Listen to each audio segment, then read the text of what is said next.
following compilation features unsettling and spine-chilling tales sourced from Reddit's horror communities. Reader discretion is strongly advised. These narratives may contain graphic descriptions, psychological distress, and themes that could unsettle sensitive individuals. Proceed with caution, as immersion into these eerie stories may provoke fear, unease, and sleep disturbances. Enter this realm of Reddit's creepy horror stories at your own risk, as the line between reality and the macabre may blur within these chilling narratives. Story 1. I'm a janitor at a laboratory, and I think they're doing human experiments in here. A few weeks ago, I started working as a janitor at a research facility just outside of town. It was just a quick, easy job to earn some pocket money before school started again. That was until I started witnessing strange things. And today, I found something that I'm sure shows they're experimenting on humans. I don't know. I suppose I should just tell you all everything that's happened so far. Even during the interview, I waited around in the lobby and noticed how deadly silent it was. I didn't even want to breathe, since I felt as if I would draw all the eyes in the room to me. I was sitting on this rock-hard plastic chair, uneasily shifting as the natural anxiety of a job interview carved a pit in my gut, trying the tactic of taking note of things you can see, hear, feel, smell, taste. I scanned my eyes around the room. The dim hum of overhead fluorescent lights and whirring of ceiling fans caught my attention first. The lights were giving me a headache. Then, I sneakily took a look at the other people in the room. There were 3 others, 2 men and a woman. They were all older than me, maybe 60 or 70, graying hair and wizened skin, but they all seemed unusually frail, their skin draping from their bones like their flesh had been suctioned out. And it was so quiet. I couldn't even name more than 3 things I could hear. The lights, the fan, my heartbeat. I couldn't even focus on the other senses. I was too distracted by these people. None of the others were looking anywhere but the shiny vinyl flooring, a somewhat vacant expression behind glazed eyes.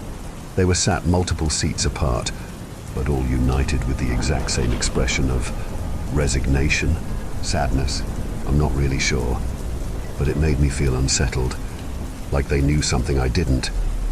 After a few more minutes, a woman draped in a white lab coat and professional-looking attire poked her head through a door.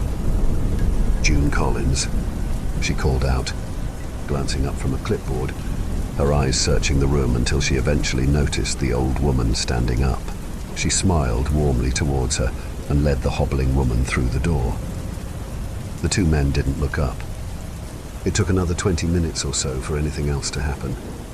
A different door opened, and a man spoke out this time. He called out my name, and I followed him through to a tiny concrete box of a room with nothing more than a metal table and chairs. The interview went fine. He introduced himself as, I don't think I should say his name. Dr. Smith will do. That's vague enough. He asked the basic questions of why I wanted to work there, what I did in my free time, where I saw myself in a few years. I just answered with fancy-sounding phrases I had prepared the night before, and I got the job. There wasn't anything else of note that day. Dr. Smith let me go home, and I didn't really think about the 3 other people in the waiting room again. My first few days went okay. I would just put my headphones in and quietly clean the building all day. There was a rule I had to follow, though. If I were to go down into the basement to pick up cleaning supplies, I would have to get Dr. Smith to follow me. I didn't really know why, until maybe the 5th day. It was an awkwardly quiet elevator ride down, a gentle lull of calming music easing the tension. I assumed it was my fault that the mood felt so strained, since I'm terrible at speaking to strangers, and I feel like I radiate some kind of, this girl is uncomfortably awkward to talk to. Do not approach her force field. However, I ended up noticing how stressed Dr. Smith always looked during that elevator trip. He's not that old, maybe 30 or so, but the lighting in the elevator highlighted every dent and wrinkle in his skin, casting deforming shadows onto his features that twisted his face into an obscured, sagging malformation. He always stands stiffly and tightly clenches his fist, repeatedly darting his eyes to the little LED screen that displays the floor as if desperate for the ride to be over. It only began to make sense on that particular day. Like usual, I made my way towards the cleaning cart, but noticed that the bleach was empty. Mindlessly, I did a quick scan of the room and saw a spare resting on a shelf in a darker part of the room. I made my way towards the shadowy abyss, but just as I was about to grab it, the silence was shattered by a shrill screeching right beside me, alongside the grating sound of rattling metal. I flinched away and made this humiliating, wobbly, yelping noise. Dr. Smith soon came jogging over from the elevator. Once I turned, I saw that there was a cage on the shelf next to me, as well as tiny wrinkled hands and a furry face with bared rows of teeth thrashing inside of the metallic cage. There was a monkey inside. Maybe it was a monkey. I don't know. Some sort of small ape thing. And it was furious. It howled and screeched as it clenched the bars and shook the entire structure, hissing at me as if it wanted nothing more than to shred my face apart. It continued to writhe in pure rage, only for Dr. Smith to start laughing calmly behind me, patting my shoulder in a friendly manner. "Oh, you scared me," he chuckled lightheartedly. I was frozen in shock, but he couldn't have been more impassive about the shrieking creature in front of him. He barely even raised his voice to be heard over it, and I could only just about hear him as he spoke. "That's Isaac. Don't worry about him. He's just shy." Isaac, this wailing creature, continued to violently shake the cage and scream at me, eventually resulting in banging his fist against the cage and even slamming his entire body up against it over and over. He just wouldn't stop. I began, desperately trying to regulate my breathing. "I thought you weren't allowed to experiment on animals anymore." "What?" Dr. Smith exclaimed, furrowing his eyebrows concernedly and scrunching his face in disgust as he quickly shook his head. No, dear. You've got it all wrong. Isaac's a friend." My eyes slowly wandered from the screeching monkey to Dr. Smith, who was already ignoring the creature as he brushed off his suit and turned on his heels back towards the elevator without another word. I don't even know what I was supposed to say in that situation, what I was supposed to ask him. It already took a great effort for me to speak up in any situation, and by the time I had summoned the mental courage to talk, he was already standing inside the elevator, giving me a brief wave as the metal doors slid shut. I was a little confused as to why he left, since I had never been alone in the basement before, but I didn't want to spend any longer down there than I had to. I let out a wobbly exhale and turned to grab the bleach and leave. When I turned, Isaac had stopped screaming. It was so sudden that it almost startled me as much as when he had started screaming and thrashing around. Instead of wildly flinging his arms and legs around, he had just stopped. He had stopped screaming, stopped moving. He was now standing up straight with a tall, stiff posture and his short arms hanging at his sides. Human-like, he had this blank stare on his face. His black, close-set eyes with a ring of hazel and a pinpoint pupil remained fixed onto me as he stared with a void, wide-eyed expression. It was like when models in a video game glitch out and revert back to their default pose. You know, I must have been standing there for minutes on end, basically shitting myself as this monkey stands up straight and just silently stares at me after acting insane a second ago. Eventually, I realized that I just had to leave. I was already on the verge of tears. As if trying to break free from solid amber, I managed to rip my feet from their spot on the concrete and step back, not wanting to take my eyes off of the monkey as I gathered the cleaning supplies I needed and dumped them onto the cart in a hurry. His eyes followed me around the room, neck craning to ensure he was always looking at me.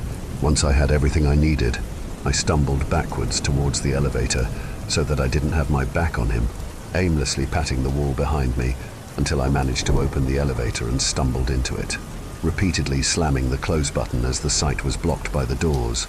I did end up crying in the elevator, but I wiped my tears once the doors reopened on the ground floor and shoved my headphones in, distracting myself with work.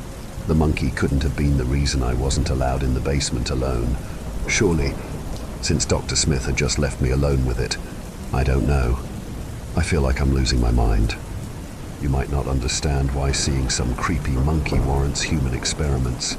But please, just stay with me. Isaac the monkey was gone after that day, and I couldn't say I was disappointed about it. When I told Dr. Smith about what had happened, he had scoffed at me and said a slow, "Right," in an unimpressed tone, like he thought I was lying. I didn't say anything after that, shutting my mouth in embarrassment.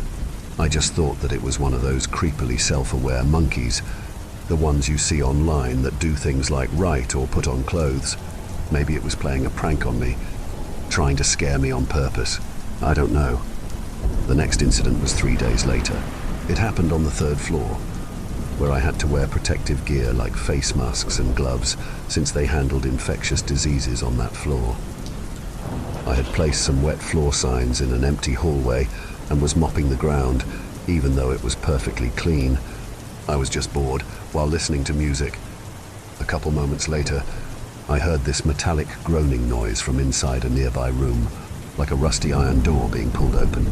Taking out my headphones to listen closer, it was still muffled behind the wall, but still loud. I couldn't guess what it was, but it sounded large and withered, also kind of like the low horn of a ship. Something like that. I propped the mop up against the wall and followed the noise to a sleek metal door that had various bright yellow stickers on it, warning me of all the biohazards contained in the room. I thought that it'd be fine. I thought that if anything were really a hazard in there, they'd have some sort of lock on the door. Right. With that, I carefully creeped inside, excitedly grinning under my stuffy mask as I saw the room inside. To me, at least, the room was mesmerizing. Despite the suffocatingly strong smell of chemicals lingering in the air, I stepped further inside to get a closer look at all of the intricate stations with flashy computers, microscopes, sparklingly clean flasks and test tubes piled on top of the glass countertops. The lighting in the room cast an electric blue hue over everything, making the room look like a movie set. I thought it was cool, but I didn't really understand where the biohazard was. There wasn't even anyone else in there. I heard the noise again. It was much louder and clearer, but still sounded like a deep, rumbling, metallic lamentation.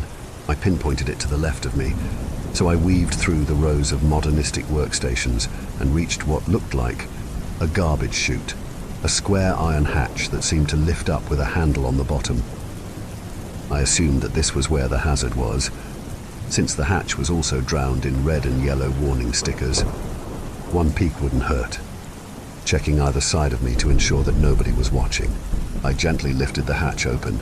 As I did, I heard the sound again, and it was clear that it was traveling up the concrete tunnel from somewhere down below. I think it was because I thought I was alone that I ended up leaning forward and sticking my head into the chute in order to see what was down there. It wasn't what, it was who. Limbs sprawled out and pressed against the walls of the chute to keep himself propped up. A man seemed to be stuck midway through the chute, a few meters below me. I didn't really process what I was seeing for several seconds.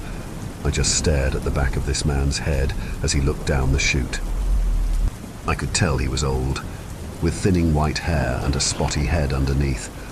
His arms and legs were so withered that he looked like nothing more than a skeleton wearing tailored skin. I was surprised that they didn't snap, holding up the weight of him. I could also hear an unintelligible, distant discussion below the man, not so heated that it was an argument, but not calm enough to be a casual conversation. Before I even realized it was happening, however, the man slowly craned his neck up to make dead eye contact with me. I don't know why, exactly, but I had almost expected him to have the same expression I saw on those other people in the waiting room, as well as the monkey. Instead, his mouth was hanging open, kind of like he didn't have any feeling in his jaw and couldn't close it. His gaping mouth was entirely black, void-like. He didn't have any teeth. He didn't have a tongue. I couldn't even see his throat. Just darkness. Then, he made the noise I had been hearing. I think I screamed, but I honestly can't remember. I was likely too horrified to do anything. All I remember is the feeling of my heart sinking in the abrupt terror of his limbs suddenly moving, like when a spider suddenly crawls towards you after thinking it was dead, at a nightmarish speed. The man began to scuttle up the chute and towards me with a hostile desperation to reach me. I immediately retracted my head from the hatch and slammed it down, backing away as I continued to hear the muffled scrambling of his arms and legs growing closer as he rapidly clambered his way up the chute. In case he managed to open the hatch from the inside, I darted back towards the door, even bumping into one of the workstations and almost knocking a few empty flasks to the ground. When I reached the door, I flung it open to see Dr. Smith standing there, panting as if he had just sprinted there.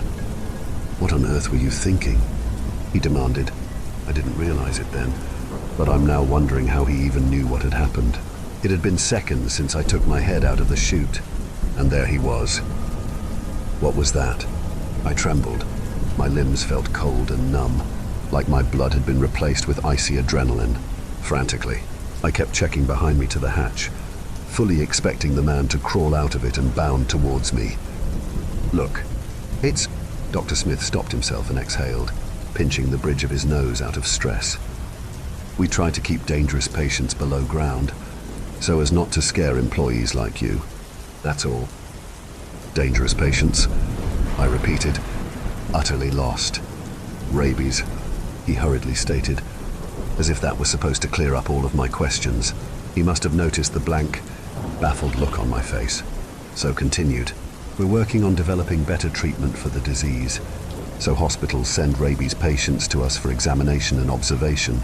It was in the news. Actually, you should have known that already."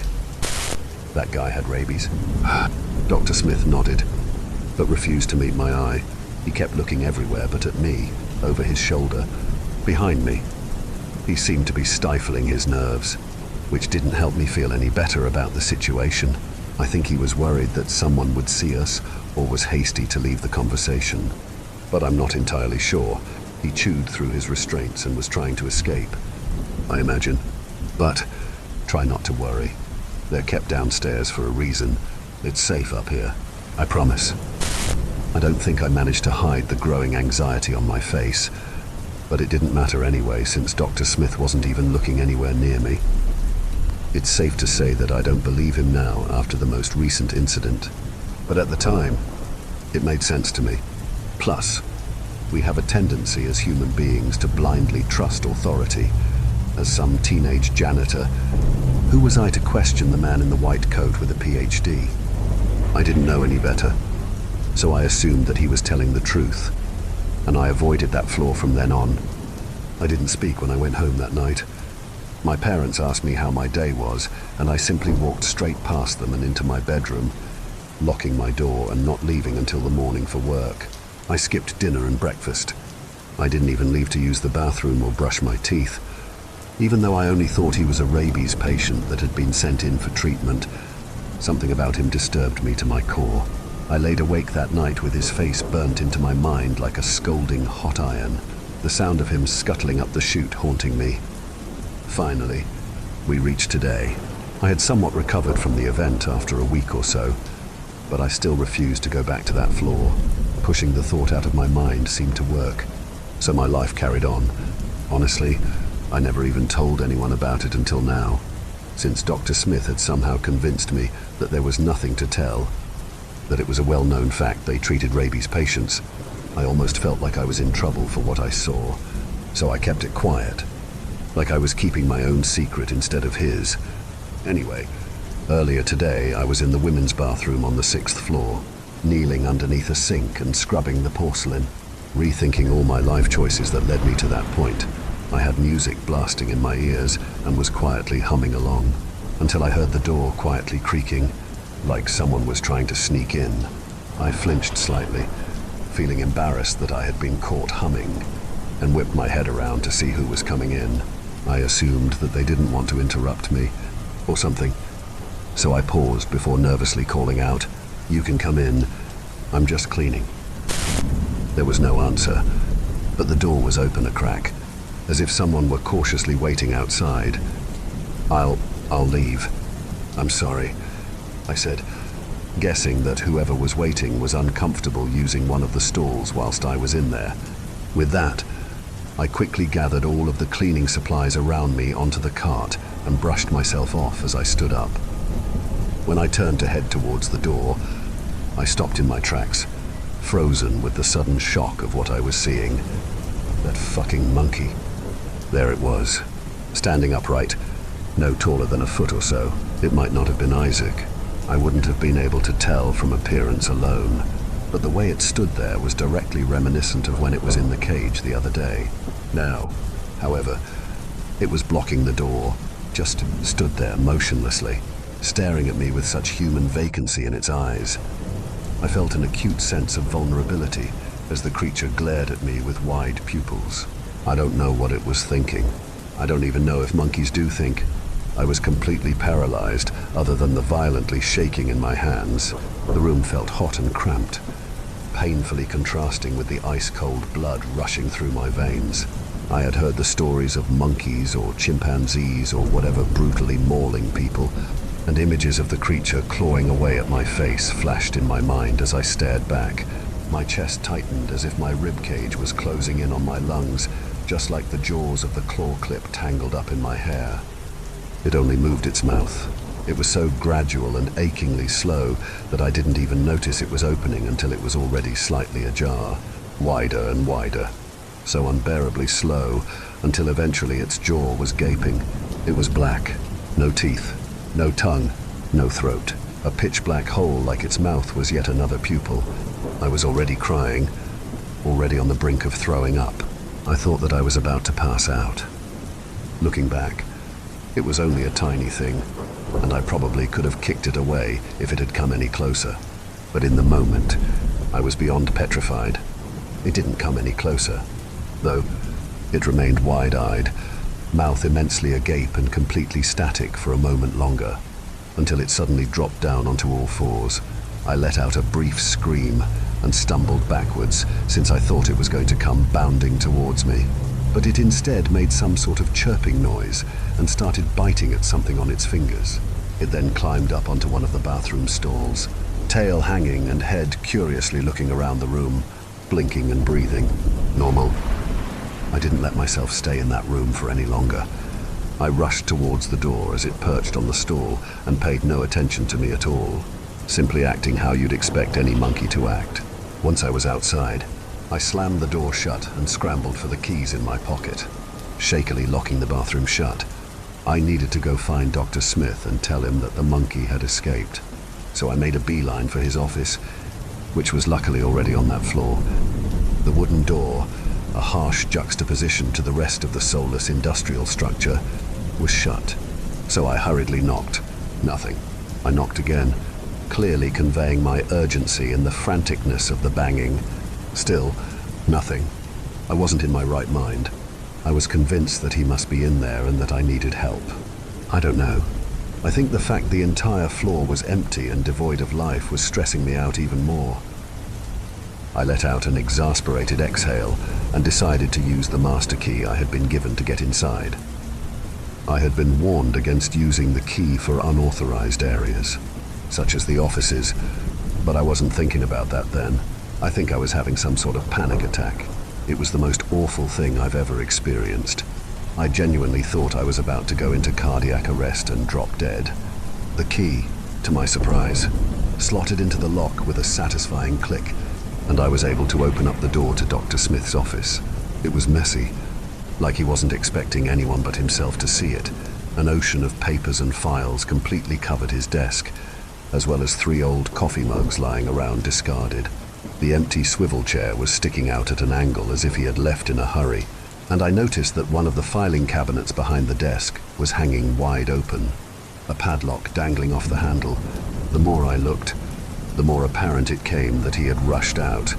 For some reason, I wondered if that was why everyone else was gone.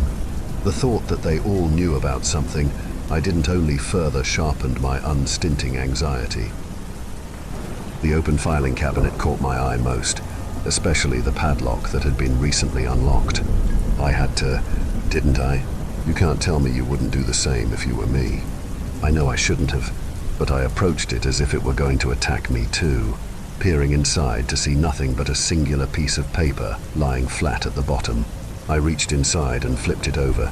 It was all typewritten, which I had never actually seen before in real life. I read on in curiosity, and, well, I found myself throwing up in the trash can underneath his desk moments later. I had to get out of there after that. I know, it was stupid, but I kept the piece of paper in my hand as I rushed out of the building. I didn't see anybody on my way out, either. Usually, I would take the bus home, but since it was the middle of the day and I wasn't going to wait around any longer, I walked miles back to my house. My legs were burning and a sheen of sweat was drenching my entire body, but I hardly even noticed. I dragged my sore body up to my bedroom and slumped down against my bed, feeling the smallest amount of relief at the cool sensation of the hardwood floor. That's when I reached for my laptop and began to write this. I suppose I should share what was written on the paper, but I'm honestly terrified. I've been considering the possibility that I'm just insane, that I somehow hallucinated all of it. I don't know.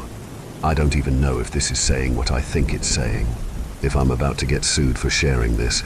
I haven't said the name of the company, have I? I can't get in trouble for this. I don't know. I feel sick. I'm looking at the paper now and I want to throw up again. I'm sure that I wasn't supposed to see this. I think that this slipped out of a file and Dr. Smith accidentally left it behind. Maybe he was trying to dispose of it. That makes sense, I think. Maybe I'm just overreacting. I don't know. Okay, I'm sorry. I'm rambling. I'm just going to type it up and put this out there. I don't know what to do. I'm losing my mind. I feel really sick. Story 2. That girl makes D&D difficult for everyone involved. Context.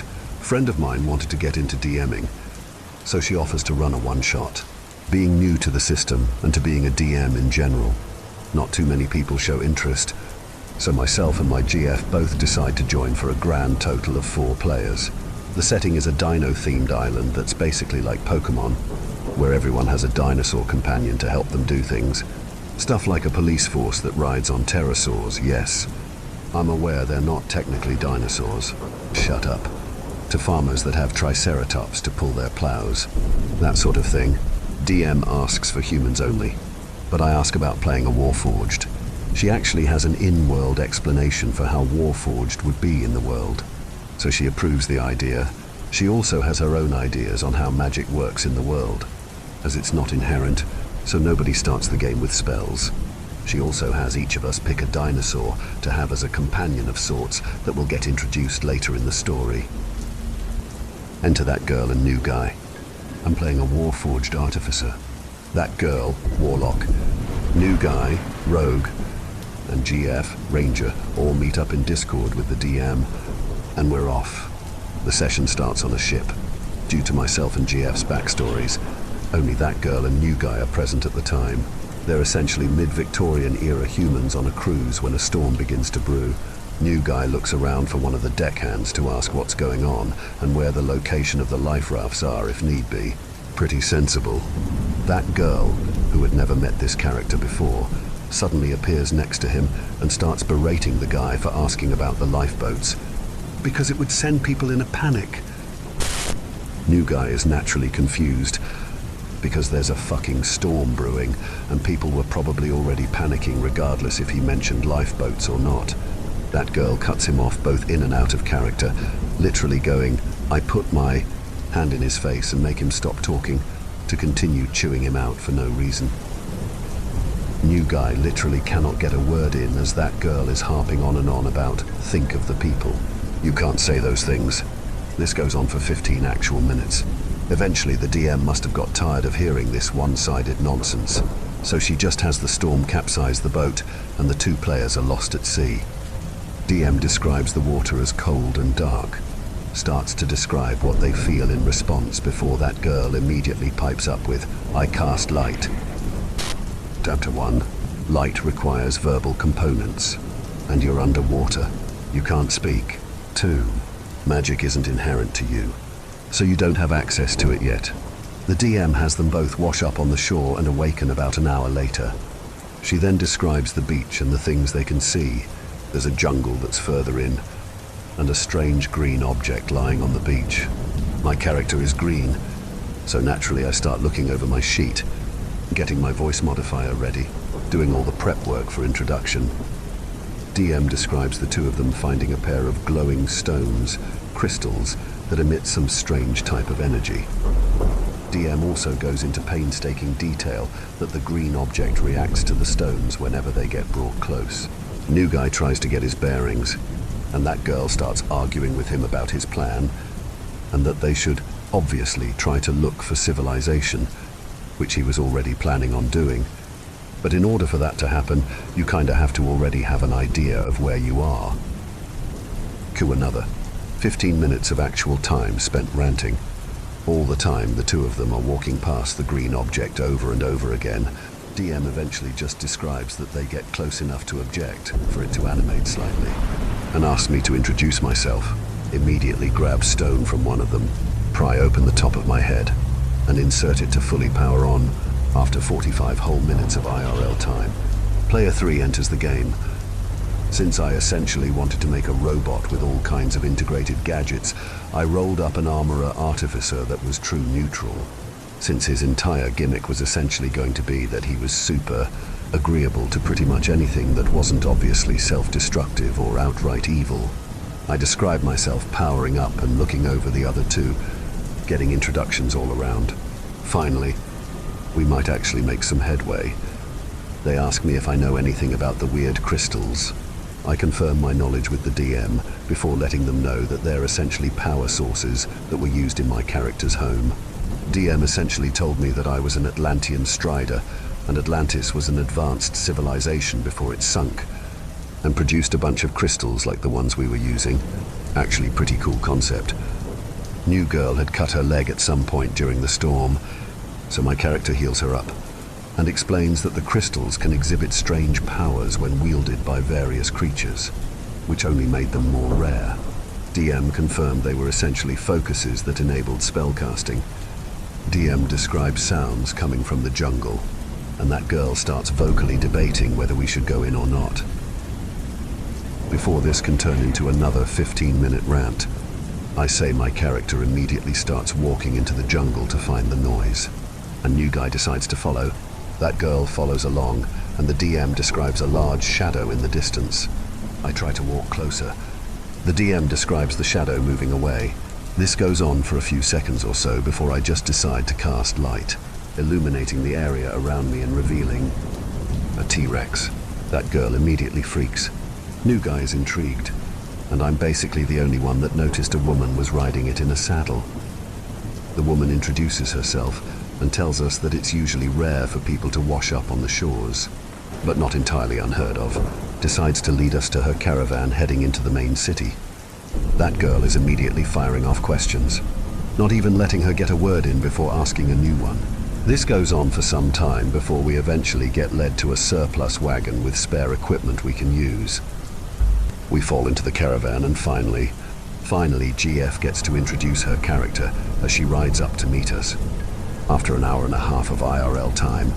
Anyways, GF's character was native to the island and essentially worked as a caravan guard, and decided to join our odd group as a sort of chaperone. My character is chumming it up with a few NPCs, looking over equipment, asking about their culture, that kind of thing. We eventually make it to the city where we register our characters to the city's ledger. As we finish up, we hear a bunch of noise outside, kind of like a parade. We go to check it out and essentially see a guy on a palanquin being toted around by dinosaurs, going on about how he's going to bring glory to the island by breaking through to the rest of the world. The DM basically put a giant "This is the big bad" sign over his head. That girl asks what she knows about this guy, which is probably the first time she's actually asked if she was capable of doing something instead of just loudly narrating that she does it. DM says that this guy was actually native to her home, so she knows of him, keyword being of. That girl begins narrating how much she hates this guy and describes herself as accidentally casting sacred flame on him. Naturally, this gets his attention, but he can't really pick out the perpetrator from the crowd. The DM was essentially throwing that girl a bone, and you figured she'd get the hint, but nope. Avi. That girl then describes herself as stepping out into the street and loudly detesting the guy, describing herself as always knowing he was a coward, ever since they were kids. Again, that girl was told she had cursory knowledge of this guy, and she proceeds to try and make him an integral part of her character. She tries to fight him, and basically only gets one eldritch blast off before he blasts her to the ground with Thunderwave and climbs back into the palanquin because this idiot wasn't worth his time. That girl gets up and angrily tries to convince the people to rally against him. Naturally, she put no proficiency into persuasion or deception, so the most she gets are a bunch of people staring at the crazy ranting girl firing off Cthulhu beams at people for no reason. My character finally steps up and mentions that if the island was separated from the rest of the world, there was probably good reason for it to be that way. My background was far traveler, so I had all eyes on me as a feature, which made people naturally more inclined to listen to me since I was a weird 6'1" round robot. A few of them recognized me as an Atlantean strider, which helped my words stick. This was a common thing in this game, with that girl loudly announcing that she was going to do something, fucking it up due to a fundamental misunderstanding as to how things worked, and my character picking up the slack and actually doing it. Small reminder, I had no idea what that girl's character was going to be. Her spell list, stat layout, none of it. My character just so happened to be better than her at pretty much everything. Never said it in-game, but silently I was actually enjoying getting to one-up her constant attention hogging. So, naturally, after one of our members decided to attempt political assassination, we decided that it was best to camp out in the woods for the night. GF was our ranger, so she was able to find a suitable spot for us. That girl says she goes to start a fire with Sacred Flame. DM tells her that Sacred Flame isn't actually fire, but radiance, so it wouldn't work. I immediately start an actual campfire using Firebolt. That girl is sulking around, loudly proclaiming that she can't do anything. The remaining three of us do some RP. The DM admits that she's kind of at a loss for what to do, since she was expecting us to stay in the city. You know, before that girl tried to JFK the big bad. That's no problem. We'll just keep role-playing while she thinks of how to continue the story. That girl immediately wanders over to a cave and goes, "I know." I walk over to this cave, and this thing walks out, before pulling out the token for her Dino companion and plopping it on the map. DM finally puts her foot down and says, "No, that doesn't happen. I just P-med you something, and need you to read it." None of us knew what the DM sent to her, but we all figured it was something along the lines of, "Quit hogging all the attention and trying to dictate the story." This is a group game. A few minutes later, that girl comes back and gives a half-hearted apology and explained that she wasn't trying to hog all the attention or be the main character. She was just excited. Most of us don't really feel it's sincere, but whatever. If the DM has a rein on her, then let's get the ball rolling again. The DM then comes out and says that it's my Dino companion that comes out of the cave. A little Compsognathus. Immediately I'm bonded to this thing because it's adorable and it seems to get along nicely with me. The new guy jokingly asks if I have a name for it. I reply, "Not yet." New guy, "Not yet?" That's a funny name for a pet, and thus my companion was named Not Yet. All one word. The DM sends us off to another region of the island that's full of canyons, mesas, cliffs, that sort of thing. It's where the pterosaur police are mainly stationed.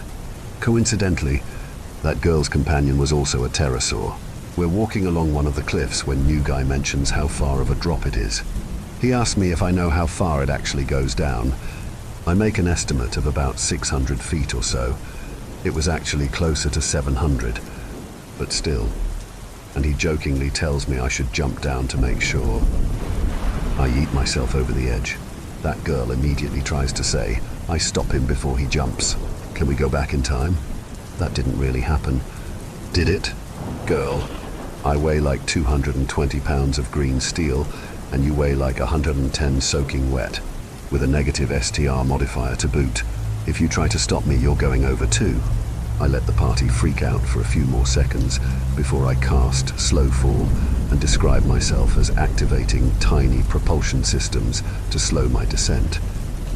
I reach the bottom of the canyon, note that the actual distance is more like 700 meters, and look back up to them before I prepare to climb out with spider climb.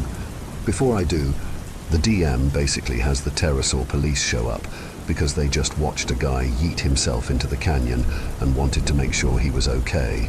They offer me a ride back up and I accept. We eventually make it to the town of this region with a little cash to spend on things. I ask around to see if I can get a shield. DM explains that there usually isn't a lot of combat on the island, so shields were usually uncommon. No problem. I can work with what I have. That girl immediately describes herself, and I quote, as buying a new set of clothes and walking out in a skin-tight red and black flight suit. You can't make this shit up. We eventually make it to a pterosaur gathering place, where those that would bond to them take part in a ritual. The whole "you don't choose your partner, they choose you" straight out of James Cameron's Avatar. That girl is finally about to get her partner, and one of the NPCs essentially says to bond with them is a leap of faith. So naturally, her first instinct is to jump off the cliff. The DM is surprised, but decides to roll with it, getting ready to describe her partner swooping in to save her. But after realizing that leap of faith was not literal, that girl immediately changes her mind and begs for the DM to undo the last 12 seconds so she can just bond to them normally. DM relents. That girl is excitedly going on about her new mount partner and fangirling so much that she misses the plot hook. Big Bad had recently come through here and took a lot of the funding, mentioning that he was headed to another region. New Guy gets his companion as we travel. A raptor, and GF already had hers, an allosaurus which served as her mount. So we finally have the full party, companions included. We camp out for the night. The DM allows us to level up to 6. We started at level 5. We make preparations to enter the next region, which was basically a heavy forest area. We pass through another small town, and I asked the DM if I couldn't buy a shield. Could I possibly make one from spare material? The DM agrees, says there's enough scrap metal around for me to make something like a shield, so I roll my smith's tools, a nat 20 plus tool expertise, plus an INT modifier of 4 gives me a total of 30 on the check. The most flawless shield ever created by a living being, practically equal to God quality, is made by my funky metal man. Immediately infuse it with repulsion shield for that sweet extra AC. The DM hand-waved the necessity to wait for a long rest to infuse it since it was a one-shot. The party moves along into the forest region as we follow the next clue. As we're moving along, we hear someone crying for help. Look into a clearing and we see a man with a bloody leg lying on the ground. Nothing else is around him at all, which is just strange. Guy like him would be easy meat in the middle of a dino jungle. A more obvious ambush could not be telegraphed. The Ranger, GF, and Rogue, New Guy, were being cautious, trying to see if there was any signs of the person or creature that attacked him. That girl is loudly asking what they should be doing, and I just walk out into the middle of the clearing to cast Cure Wounds on the guy. That girl, not to be outdone, immediately runs up next to me to do the same. She was running Celestial Warlock, so she could have probably healed him from cover. But okay. Immediately, a T-Rex charges at both of us, spends one attack slashing at me with its hind claws, which actually gets through my 20 AC. I immediately react to use Repulsion Shield, blasting it backwards, and the T-Rex decides to go for the much squishier target and crits the shit out of that girl. It deals enough damage to nearly outright kill her. Obviously, she's sent unconscious. I'm rolling my eyes and spend another spell slot to Cure Wounds her back up. That girl basically summons her mount, the same one she wouldn't stop fangirling over and exclaiming how useful and wonderful of a companion it was, and proceeds to use it like a meat shield, while me and the other 2 members do all the work to drive it off. We manage to save the guy, and he tells us that the wildlife has been acting strangely ever since Big Bad came through the region. Get told that he's essentially headed back to the capital city. We hitch a ride on a river raft that fast-tracks us back to the capital, preparing to go to the city council to tell them that the bad guy was up to something. My GF goes into prepared speech about how much she loves her home and doesn't want to see it ravaged or cause harm by suddenly connecting it back to the rest of the world. That girl immediately launches into speech of her own that's twice as long and conveyed about a fourth as much information. Basically repeats all the points that GF made, sometimes multiple. I'm pretty sure she mentioned grandstanding at least 5 times. Ironic. The DM eventually has to cut her off to point out that there's a skeleton in the room. Literally. One of the council members had essentially been instant-aged into a mummy, and that girl had been ranting for about 5 straight minutes before noticing. Granted, GF had done a speech too, and was naturally a little embarrassed about going into a diatribe without checking the room first. But at least hers was concise. We learned that Big Bad had gone to the town square to do some big bad stuff, and we rolled up to stop him.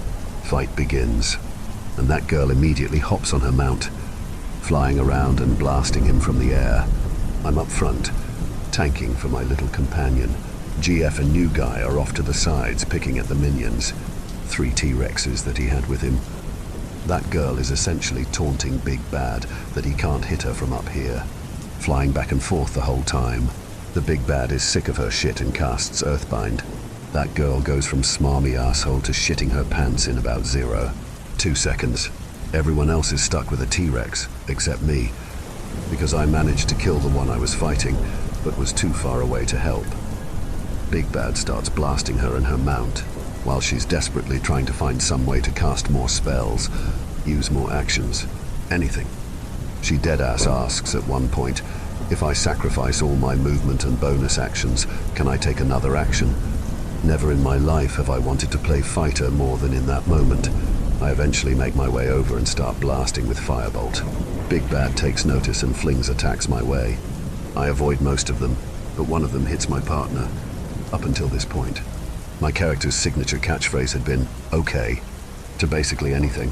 Hey, jump off this cliff. Okay, can you heal me? Okay, take the night watch. Okay. But now his partner was hurt. I dropped my voice mod by a few octaves. Not. Okay. I blast him with magic missile. The fight between us breaks out on some duel of the fates type shit. Spells are being cast, weapons are being thrown, strategies being devised. Eventually, our group manages to consolidate and we manage to bring him down. He's not dead, but laid out on the floor. We go through his shit and loot his sword, which has a single wish spell, which was inactive until it was joined with a second MacGuffin we had picked up. He also had an elixir of health on him, which was good for that girl's backstory, since the reason she was on the cruise at all was to see if she could find a cure for her sister's unknown disease. Somehow, this isn't enough for that girl. She wants to cast some homebrew spell that makes him reveal an embarrassing secret so she can spread it to the world or whatever. Most of us had checked out of her shenanigans at this point and were just trying to finish the game. The DM actually decides to roll with it, and instead of an embarrassing secret, she decides to tell us his backstory. Essentially, this guy was getting Benjamin buttoned at some point in his life. He was cursed to begin aging backwards, and essentially had to time vampire other people to sustain himself. He watched his original family die, same with others he'd gained throughout his unnatural lifespan. More than anything, he just wanted his suffering to be over. So my friendly, true neutral Warforged, in a somber voice, simply replies, okay. I firebolt him 3 times, basically turning him into a solo funeral pyre. The characters all bow their heads in silence. Seems like that girl finally got a grasp on how to... Wait, I was muted. Guys, go back, don't kill him. God damn it. We go back, and she loudly goes over how she's taking the elixir of health and offering it to him for some reason. She's literally been beefing with this guy the whole game, and suddenly she wants to forsake her sister to save him. I start to point out that diseases and curses are different, and she cuts me off, going, let me finish.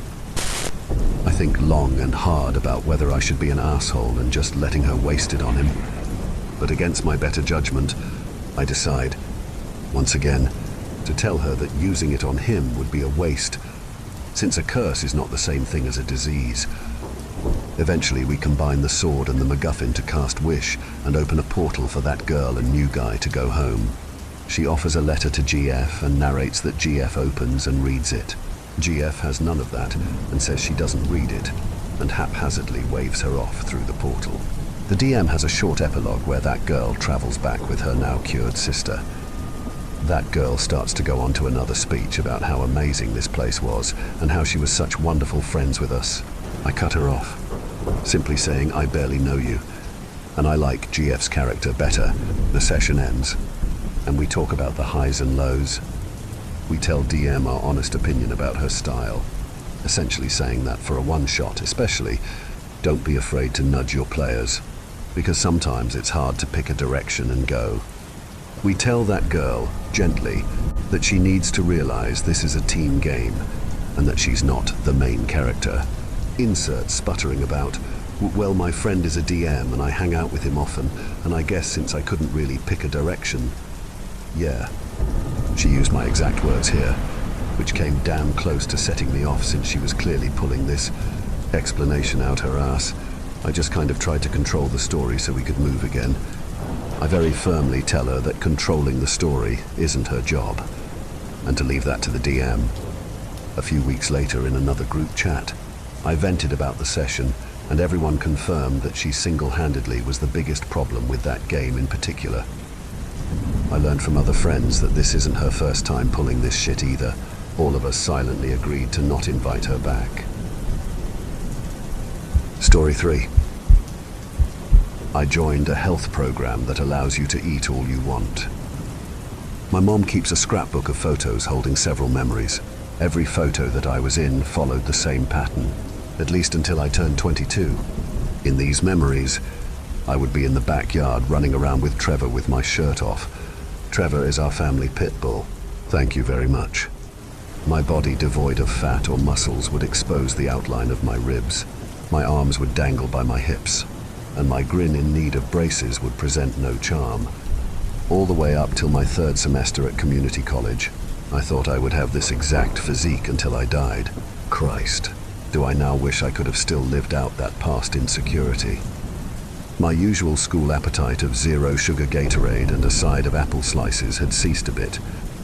I didn't suddenly have an epiphany where I looked down at my hollow exterior and realized that I should start putting more food in my system from then on. Nothing like that at all. My mother had called me the things she said, her voice, God. It was a cry that sent a shockwave through my body. At around 2 p.m., my father had a heart attack. Tragic, but it hadn't been unexpected, like what my body would later become. He too was a heavy individual. He spent most of his last few years on Earth breathing through an oxygen mask while he sat in a wheelchair on the backyard deck. After I had watched the man, my childhood hero, eat himself to death, lowered 6 feet under within a casket as my mom and I cried our souls out, it would have been the best time to use it as motivation to hit the gym. This hadn't occurred. Weeks after the funeral, I spent countless of checks at nearby fast food joints. The passenger seat of my car had filled up with empty food bags, wrappers, and several unfinished cups of vanilla-flavored coffee drinks. Don't even get me started on the piss bottles underneath my bed. With all of this, others thought of me as a lazy and heavy individual.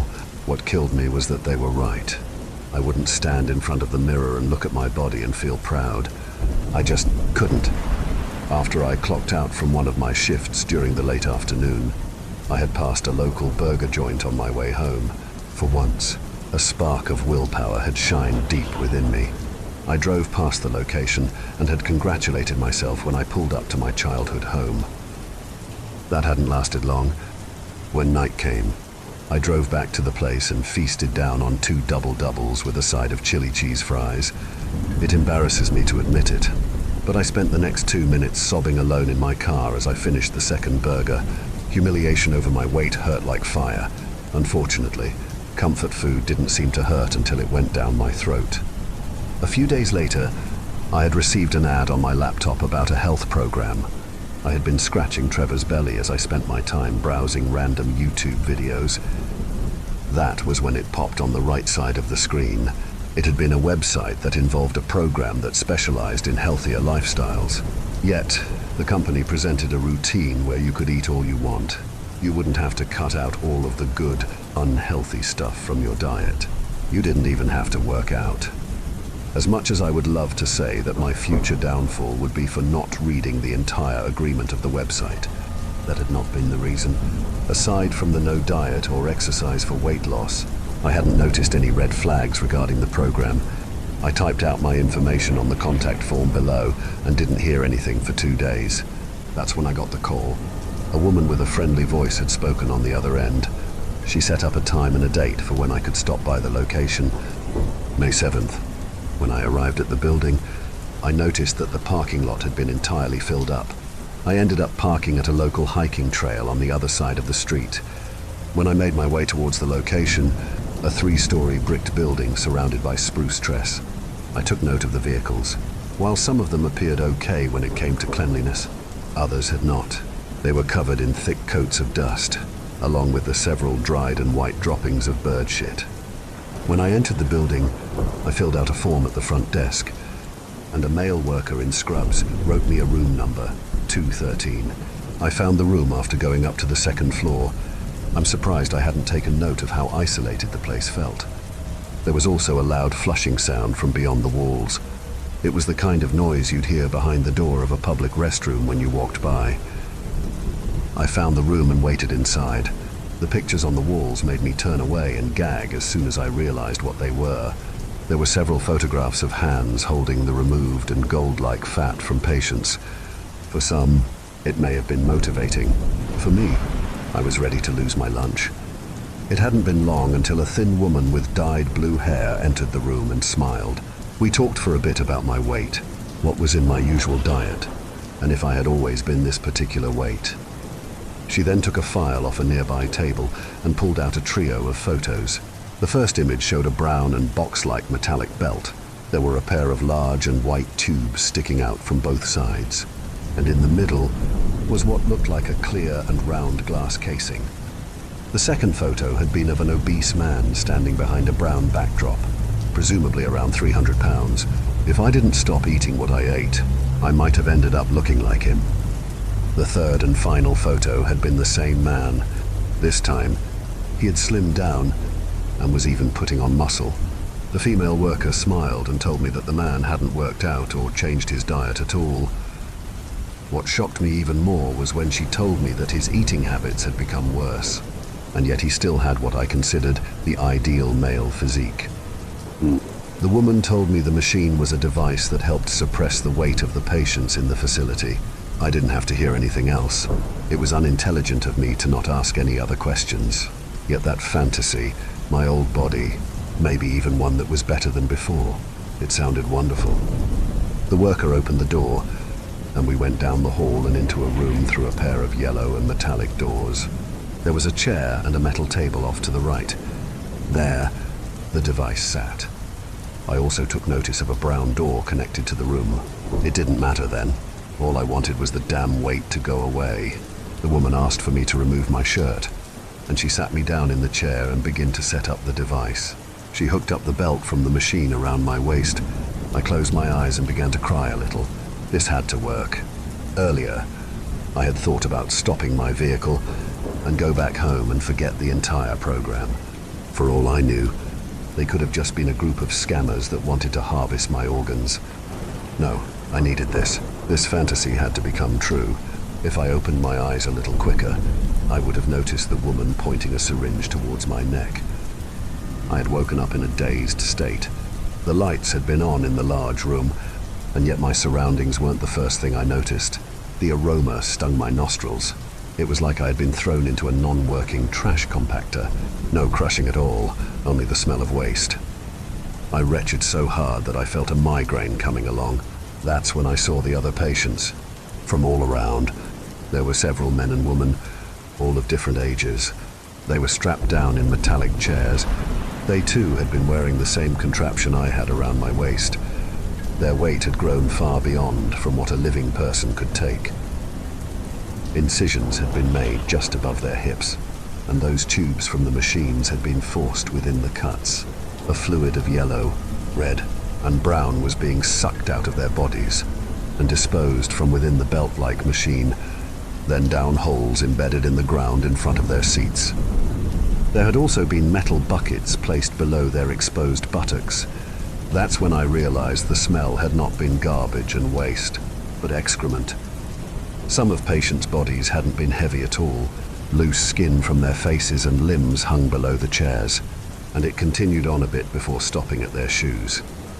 On the other end of the room, there was that same brown door. Nurses came in and out carrying large trays of fast food, desserts, and several packs of soda cans. The first thing I thought would happen was that the patients would knock the food out of the workers' hands and use the remaining energy they had to break out of their prison. Instead, they only looked up at the nurses without saying anything and began to grab at the food before stuffing it into their mouths and barely chewing. There had been that vacuum sound, the one that I heard beyond the walls from earlier. The machines had turned on, and the suction of the tubes began. Groans echoed throughout the room. I heard someone to the right throw their head forward and vomit. I looked down at my body. Like everyone else, incisions had been made just above my hips where those tubes had been placed. These people, the owners of those dust-covered vehicles, they didn't seem like they wanted to leave. Had they been here for months, stuffing their faces, having these meals and fat pumped out of their body after it hit their stomachs? I pictured my future, the despair of my mom as she wondered where I had gone. Even if she found my car outside this building in the future, it would be too late for when she came back with a bunch of armed policemen. Would she find my body, either heavier than she had ever seen me or any other human, or twig-thin with all my excess skin hanging all the way to the floor? What if I too accepted this life and decided to enjoy the rubbish these workers would continue to feed me until my heart would give out? It's sad to note that most of these things later happened. Months later, my mom had tracked down the location, and the building had been swarmed to the brim with a SWAT team and cruisers. They had found my body near death, frail with loose skin that stretched on. Although all of this happened so long ago, I still can't think about it without wanting to burst into tears. I've been a part of a rehabilitation center for a while now. After everything that I went through, my body will never become the ideal figure that I've always wanted to have. Writing all of this down helped a little, thankfully. I might show it all to my psychologist tomorrow morning.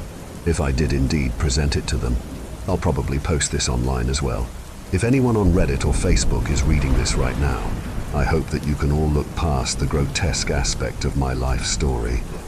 If any of you have been struggling with weight insecurities, I hope that you'll be kinder to yourselves. Don't let it drag you down. If you do want to get into better shape, I shall cheer you on. My mom's mental health has been improving since then, and if I'm lucky enough, I can come back home and start up community college again. The next thing I'm hoping to work on is letting go of that facility. Despite all the pain I went through, I sometimes have this urge to look up that website and find another location.